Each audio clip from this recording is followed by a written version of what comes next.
Awaken your spirit, chosen ones. Some endings don't come with noise. They come with a quiet click, the kind that sounds like a case file snapping shut, sealing every lie, every move, every hidden intention inside it forever. And here's the truth most people don't realize. In real life, there is no dramatic courtroom moment where everything is exposed at once. No judge banging a gavel while everyone gasps.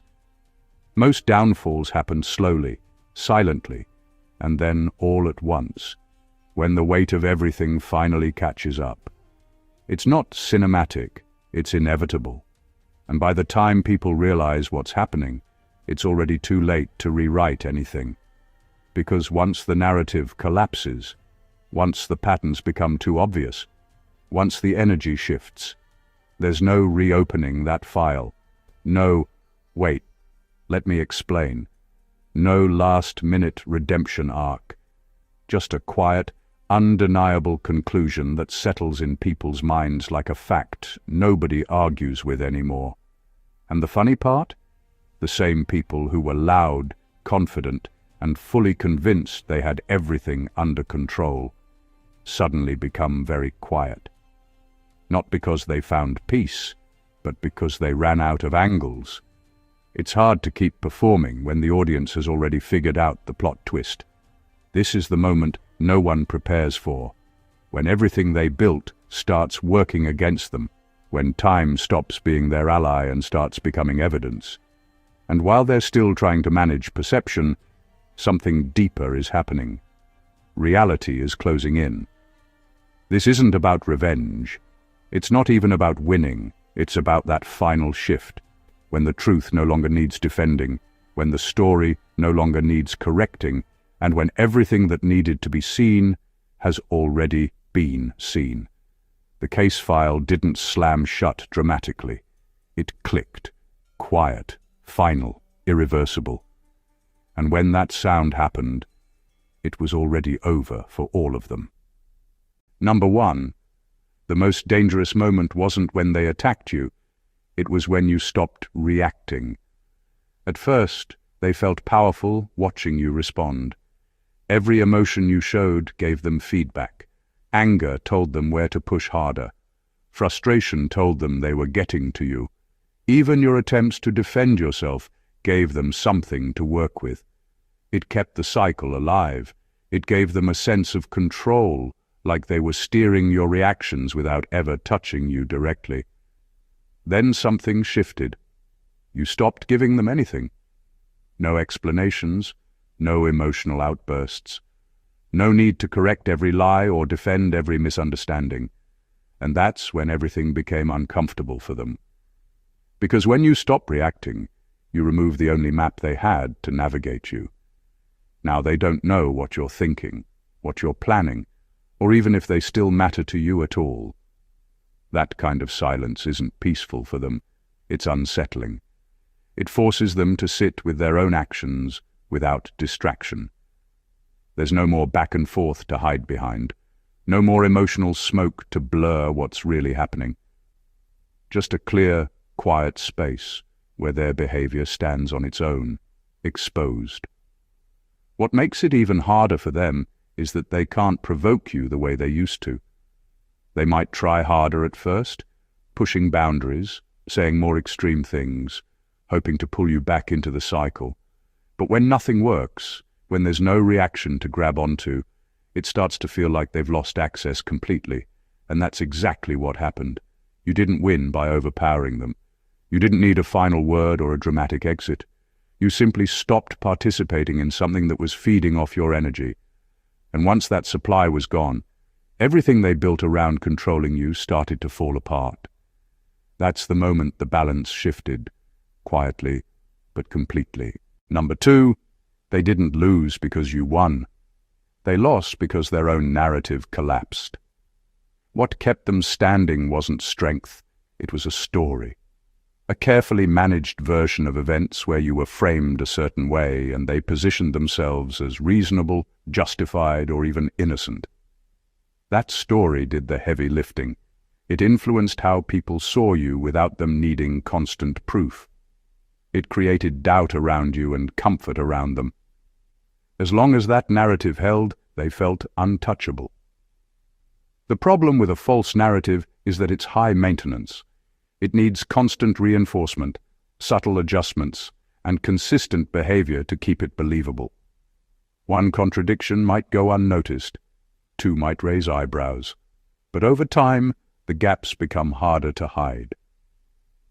People start noticing things that don't quite add up. The tone doesn't match the actions. The details shift depending on who's listening. The confidence starts looking forced instead of natural. Meanwhile, you didn't have to keep adjusting anything. Your story didn't need editing because it wasn't built on performance. You just lived. You stayed consistent.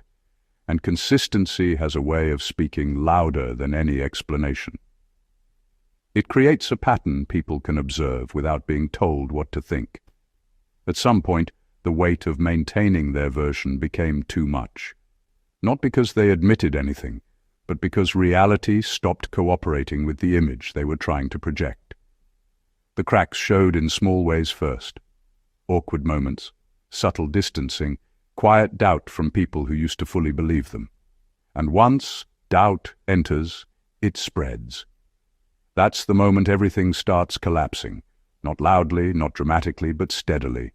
People don't always announce that they've changed their minds. They just move differently. They listen less. They question more. And suddenly the same narrative that once protected them starts working against them. They didn't lose because you proved them wrong in a big, obvious way. They lost because their version of the truth couldn't survive long-term exposure to reality. And once that foundation broke, everything built on top of it came down with it. Number 3. The evidence wasn't what you said. It was how you survived. People often think proof has to be loud or dramatic to be believable. They expect explanations, arguments, or emotional displays that clearly prove innocence or truth. But real evidence doesn't always work that way. In many situations, the strongest proof is not in what someone says, but in what they continue to do when pressure doesn't break them. You didn't need long speeches or perfect wording to defend yourself. You didn't need to constantly correct every version of your name or every story being told about you. Instead, your life itself became the record. The way you kept moving forward, even when things were unfair. The way you stayed steady when it would have been easier to collapse or react. The way you continued building while others expected you to fall apart. That kind of consistency creates a quiet form of credibility. It doesn't demand attention, but it earns it over time.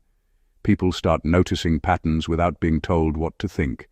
They see who keeps changing stories and who stays the same under pressure. And in most cases, survival without distortion becomes more convincing than any explanation given. What makes this even more powerful is that you didn't perform your survival. You didn't turn it into a show for approval. You just kept going. And that removes the usual angles people try to dismiss. They can argue words, they can twist statements, but it's much harder to argue with time and consistency. While others may have expected you to break, your continued stability created a different kind of record, one that didn't need witnesses to be valid. Over time, even those who were unsure started adjusting their perception, not because they were convinced by a speech, but because reality kept repeating itself in your favor. In the end, the strongest case wasn't built in conversation. It was built in endurance. And endurance doesn't need interpretation. It simply becomes fact when it lasts long enough. Number 4. They thought time would erase what they did, but time exposed it instead. Most people misunderstand how time works when it comes to hidden actions. They assume distance automatically weakens memory, that if something is not dealt with immediately, it will slowly fade away and become irrelevant. So they wait. They delay accountability. They expect silence to do the cleaning for them. But time doesn't erase behavior. It reveals patterns that were not visible at first. At the beginning, things may look controlled. Stories are carefully managed, actions are explained away, and anything uncomfortable is pushed into the background. It might even seem like it's working for a while. No immediate consequences, no obvious fallout. That silence gets mistaken for resolution. But in reality, it's just the early stage where everything is still settling. As time moves forward, consistency starts to become unavoidable. People begin to remember details differently. Small contradictions become harder to hide because they accumulate. What was once dismissed as confusion starts to look like a pattern, and patterns are what people eventually trust more than words. The mistake they made was believing the past would stay buried just because it wasn't being discussed. But silence doesn't remove evidence, it just delays attention. And delayed attention often comes with sharper clarity because people have had time to observe more, compare more, and notice what doesn't line up. Meanwhile, your position in time kept changing in a way they didn't anticipate. You kept moving forward, while their version of events stayed frozen. That gap created distance between what they claimed and what people could actually see happening. And that gap kept widening. Eventually, time did what confrontation couldn't do. It removed urgency and replaced it with observation. It let people sit with inconsistencies long enough to recognize them without pressure. And once that recognition settled, the old narrative didn't need to be attacked. It simply stopped making sense. What they thought would fade ended up becoming clearer, not because someone forced it out, but because time made it impossible to ignore. Number 5. Their biggest mistake was assuming you needed them to collapse. One of the most dangerous assumptions people can make about someone else is believing that person's growth or stability depends on them. It creates a false sense of importance, like they are holding a key to your progress, your peace, or your direction. From that mindset, they start behaving like your presence in their life is a condition for your success or survival. So they wait. They expect you to react in ways that confirm that belief. They think pressure will bring you back. They think absence will weaken you. They think confusion will force you to seek answers from them. Everything they do is built around the idea that eventually you will need them to resolve something, explain something, or reconnect something. But that's where the misunderstanding becomes costly. Instead of depending on them, you started separating from the entire system they assumed you were tied to. You didn't announce it. You didn't argue about it. You didn't try to convince them otherwise. You simply began building in a direction that had nothing to do with their approval or involvement. That's the part they didn't prepare for, because when someone no longer reaches back, the power dynamic shifts without warning. The control they thought they had starts to disappear, not because of confrontation, but because of irrelevance. They keep acting like they still matter in your decisions, while your actions slowly prove otherwise. And the hardest part for them is realizing it too late. By the time they notice the distance is real, you're already functioning without them in any meaningful way. The emotional leverage they once relied on no longer exists. There's nothing left to pull, nothing left to influence. They didn't lose because you fought them. They lost because they were still playing a game where they believed you needed them to complete it. And you were never playing that game at all. Number 6. The real closure didn't happen in a conversation. It happened in your detachment. Most people expect closure to come in a clear moment. A final talk, a confession, an apology. Some kind of structured ending where everything is explained and both sides agree on what happened. That idea feels neat, but real life rarely works like that. In reality, closure often doesn't arrive through communication at all. It arrives when communication is no longer necessary. At first, there's usually an urge to fix things verbally, to clarify misunderstandings, to make sure your side is understood properly, to reach a point where everything feels settled through words. But words depend on willingness from both sides. And when that willingness is not equal, conversations become loops instead of endings. Nothing actually resolves, it just repeats in different forms. Detachment changes that completely. When you stop chasing explanations and stop needing validation from the situation, something important shifts. The emotional weight you were carrying starts to lose its grip because you are no longer feeding it with attention. You are no longer trying to force clarity from people who were never committed to giving it. That doesn't mean everything suddenly feels perfect or easy. It means the situation stops having authority over your inner state. The questions that once demanded answers start losing urgency. The need to be understood by certain people begins to fade. Not because you got what you wanted, but because you stopped needing it from them. And that is where real closure forms. Not in agreement, not in resolution, but in distance. In the quiet decision to stop returning to the same emotional space where nothing changes. You don't need a final conversation to close a chapter that you've already stopped reading. What others often fail to realize is that detachment doesn't announce itself. It doesn't come with explanations or warnings. It simply removes your presence from something that used to define your reactions. And once that happens, the situation no longer has anything to hold on to.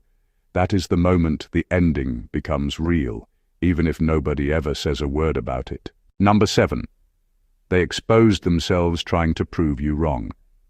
One of the most overlooked truths in conflict is that people rarely get fully exposed by the person they target.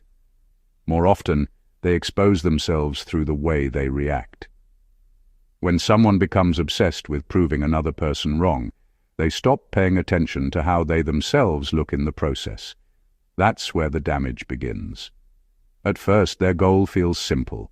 Discredit you, rewrite your image, control how others see the situation. So they start talking more, explaining more, adding details that sound convincing in their own head. But the more they try to strengthen their version, the more they start creating inconsistencies they don't notice. Because truth doesn't require maintenance, but distortion does. Over time, the effort to hold everything together becomes heavier. They repeat themselves in slightly different ways, hoping repetition will make it believable. They adjust small parts of the story depending on who they are talking to. They react strongly to anything that challenges their version. And in doing so, they reveal more about their intentions than they intended to. Meanwhile, you don't need to chase their narrative. You're not constantly adjusting your version or defending it in every direction. That contrast becomes noticeable to people watching from the outside, not because you're saying more, but because you're not overworking your explanation. Eventually, something shifts in perception. People begin to notice that the energy coming from them is driven by urgency, while your presence remains steady. And urgency always raises questions when compared to calm consistency. It creates curiosity. It invites comparison. The irony is that the more effort they put into convincing others, the more they start revealing emotional pressure, bias, and instability in their own approach. They think they are shaping perception, but they are actually exposing their own patterns of behavior. In trying to control how you are seen, they lose control of how they are seen. And once that happens, the focus quietly moves away from you and lands on them without you having to say a single thing. Number 8. What ended them wasn't revenge, it was irrelevance. Most people assume that endings come through confrontation, that someone has to fight back, expose everything, or deliver a final blow for closure to happen. But real endings are often much quieter and far more uncomfortable than that. They don't come from what you do to someone. They come from what you stop doing for them in your mind.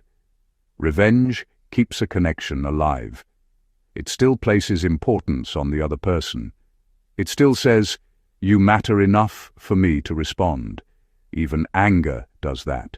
Even arguments do that. As long as there is emotional engagement, The situation is still active. It hasn't ended. It's just changed form. Irrelevance is different. Irrelevance is when someone no longer holds a position in your decisions, reactions, or attention. It's not hatred, and it's not forgiveness. It's removal. They are no longer part of the system your mind runs on. That is far more final than any argument or retaliation. For them, this shift is difficult to detect at first, because they expect a reaction. They expect pushback. They expect some kind of emotional signal that proves they still have influence. But when that signal never comes, confusion starts building quietly. Not because something dramatic happened, but because nothing is happening at all. And that nothing becomes louder over time. They may try different approaches to regain attention. They might escalate, provoke, or revisit old dynamics, expecting a response that brings everything back into motion. But when there's no emotional return, their actions lose meaning. Without reaction, their influence has nowhere to land. Meanwhile, your absence from the emotional loop becomes the new reality. You are no longer participating in their narrative, not even as opposition. That removal changes everything because systems only function when both sides are engaged. Eventually, what remains is not conflict, not closure through confrontation, but simple disconnection. They are no longer part of your internal world, and that is where endings become permanent. Not through what was done, but through what no longer exists between you. Number 9. The people who believed them didn't betray you, they revealed themselves. It's easy to look at situations like this and focus only on who stood by you and who didn't, but that reaction often misses the deeper truth. People don't suddenly change character because of one story or one moment. They reveal what was already there. Pressure doesn't create values, it exposes them. When the situation started, some people aligned quickly with what they were told, not because they deeply investigated anything, but because it felt simpler to accept a ready-made version of events. It required less effort, less discomfort, and less uncertainty. And in many cases, people choose comfort over clarity without even realizing it. That's where the real separation begins. Those who needed certainty immediately without questioning much were not necessarily against you as a person. They were just operating from a place where surface-level understanding was enough for them. They didn't pause long enough to see inconsistencies or wait for patterns to form. They filled the gaps with assumptions instead of observation. Over time, however, consistency starts speaking louder than early impressions. Actions repeat. Behaviors stay the same. Time adds weight to what is real and exposes what was rushed. And when that happens, people begin to quietly adjust their understanding, even if they never admit it out loud. What feels like betrayal at first slowly turns into clarity, because the situation stops being about convincing people and starts becoming about recognizing who depends on quick judgment and who depends on steady evidence. And that realization is uncomfortable, but valuable. It shows you that not every opinion was rooted in understanding. Some were based on convenience. Some were influenced by emotion. Some were shaped by the need to belong to a side quickly rather than sit with uncertainty. In the end, the situation doesn't just define what happened between you and others. It reveals how people think, how they choose, and how they handle incomplete information. And that kind of revelation stays longer than the situation itself ever does. Number 10. They underestimated how quietly you were rebuilding. Most people assume that when someone is under pressure or going through conflict, their life either pauses or falls apart. They expect visible struggle, visible confusion, visible damage. What they don't expect is quiet construction happening at the same time. That's why they often misread the entire situation. While others were focused on watching, judging, or assuming what would happen next, Something else was taking place underneath all of that noise. You weren't broadcasting your process. You weren't asking for approval or updates from anyone involved in the situation. You were simply adjusting, learning, and rebuilding in a way that didn't need attention to function. That's where most people get it wrong. They think growth has to be visible to be real. But the most stable kind of rebuilding often happens without announcements. No explanations, no performances, just consistent movement in a different direction. The people watching expected signs of collapse or return. They were looking for emotional reactions, setbacks, or dependence on what was happening around you. But instead, they were met with distance. Not loud distance, but quiet distance. The kind that doesn't argue or explain itself, it just continues. And because there was nothing dramatic to point at, they assumed nothing significant was happening. That assumption became their blind spot. Meanwhile, your focus was not on proving anything to them. It was on regaining control over your own direction. That means building habits, reshaping priorities, and removing things that no longer aligned with where you were going. None of it required approval from the situation you were leaving behind. Over time, that quiet rebuilding creates a gap, not just in distance, but in capability. While some people are still analyzing your past, you are already functioning in a different version of your present. That gap becomes difficult for others to measure because they were never part of the process. By the time they notice change, it doesn't look like recovery anymore. It looks like a completely different direction altogether. And that is what they underestimated from the beginning. Number 11. The final verdict wasn't spoken. It was felt. Not every ending arrives with clear announcements or formal closure. In fact, some of the most important conclusions in life are never said out loud at all. They form quietly in people's minds through observation, repetition, and time. No meeting is needed. No argument is required. A shift happens internally, and once it happens, it doesn't need approval or discussion. At first, people often rely on what they are told. Words carry weight in the beginning, especially when they come with confidence or repetition. But words are fragile when they are not supported by consistent reality. Over time, people start comparing what they hear with what they see. And that comparison slowly changes how they interpret everything. That is where the silent verdict begins to form. It doesn't come from a single moment. It builds from small details that accumulate without forcing attention. The way situations unfold, the way responses are given, the way patterns repeat without needing explanation. People may not even realize they are forming an opinion, but they are. Quietly, naturally, without pressure. What makes this kind of verdict powerful is that it doesn't depend on agreement. It doesn't need public confirmation. It exists as a personal understanding inside each observer. That's why it spreads differently.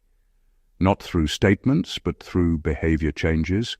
People start reacting differently, even if they never say why. And once that internal shift happens, it becomes difficult to reverse, because it is no longer about convincing anyone. It is about what has already been recognized. There is no dramatic moment where everything is officially decided. Instead, there is a point where things simply stop needing debate. The situation no longer feels uncertain to those observing it. It settles into clarity without announcement. That is what makes it final. Not noise, not confrontation, but recognition that no longer requires words. And once something reaches that stage, it no longer needs to be spoken to be understood. Number 12. They lost access, not just to you, but to the version of you they could control. Most people don't realize that what they think they are attached to in someone else is not the whole person, but a version of them that was easier to influence, predict, or manage. That version responds quickly, explains too much, stays available emotionally, and tries to fix misunderstandings immediately. It is familiar, predictable, and therefore comfortable for people who rely on control or emotional leverage. But people are not static. They shift when experience forces them to see things differently. What changed here was not just distance from others, but internal structure. The way you respond, the way you interpret situations, and the way you decide where your energy goes all began to shift. Slowly at first, then clearly over time. And with that shift, the old version of you stopped being accessible. That is what confuses people the most. They still interact with you mentally as if the old patterns should apply. They expect explanations where there are none. They expect emotional availability where there is restraint. They expect access to reactions that no longer exist. But what they are trying to reach is no longer active, and because they cannot find that familiar response anymore, they assume something is wrong or missing. But nothing is missing. It has simply changed form. This is where control breaks down without confrontation. There is no moment where you announce that access is revoked. It happens through behavior, through silence in situations that used to create reaction, through calm where there used to be emotional movement, through decisions that no longer require external input. Over time, that change becomes irreversible in practice, not because of force, but because repetition confirms it. Every attempt to return to the old dynamic meets a different version of you, and eventually, even expectation starts to adjust. What they truly lose is not your presence, but the predictability of your responses. And without that predictability, influence disappears quietly. What remains is awareness that the version they once knew no longer responds the same way, and may not respond at all in the ways they remember. Number 13. You didn't move on, you moved out of their narrative entirely. People often use the phrase moving on as if it means carrying the same story forward with less pain. But that's not what really happens when someone fully breaks out of a situation that once defined them. Real change is not about continuing the story differently. It is about stepping outside of the story completely. At first, you are part of what others are saying, thinking, and assuming. Your name, your actions, and your situation are all placed inside a narrative that other people repeat, adjust, and interpret. That narrative gives them a way to categorize you, even if it is inaccurate or incomplete. It becomes a framework they rely on. But at some point, something shifts internally. You stop responding to that framework, not through argument or correction, but through distance. You no longer operate inside the space where their version of events has influence over your decisions or emotional state. That is the key difference most people miss. You are no longer reacting to what is being said. You are no longer adjusting yourself based on how you are being seen. And slowly that removes you from the structure entirely. A narrative only survives when the person inside it continues to engage with it, directly or indirectly. Without engagement, it loses its function. What makes this so powerful is that from the outside, it might still look like you are part of the story. People may still talk as if the old version applies, but internally, there is no longer any connection to that version. It stops influencing how you move, how you think, and how you respond, and that is where the real separation happens. You are not correcting the narrative anymore because you are not living inside it. You are not trying to be understood within it because it no longer defines your reality. It continues only in the minds of those still attached to it, while you have already stepped beyond its boundaries entirely. That is not moving forward within a story. That is leaving the story itself behind. Number 14. It's over for all of them doesn't mean destruction. It means disconnection. People often misunderstand endings because they expect something dramatic to confirm them. They expect downfall, exposure, arguments, or visible consequences that mark a clear finish. But real endings are not always loud. In fact, the most complete endings are often the quietest ones because they don't depend on emotion anymore. Disconnection is not about what happens to others. It is about what no longer happens between you and them. There is no longer exchange that carries weight, no emotional reaction that keeps the loop alive, no need to revisit the same space mentally or emotionally. The connection that once created tension, confusion, or attention simply stops being active, and that is what most people fail to understand. They think closure means something has to be fixed or resolved between both sides. But disconnection doesn't require agreement. It doesn't require understanding. It doesn't require anyone to admit anything. It just requires one thing: the absence of continued access. When that access ends, everything else starts to lose importance on its own. What used to feel emotionally charged becomes distant. What used to trigger reaction becomes irrelevant. Even memories start to lose their emotional grip because they are no longer reinforced by ongoing interaction or attention. From the outside, people might still assume there is a connection because history exists.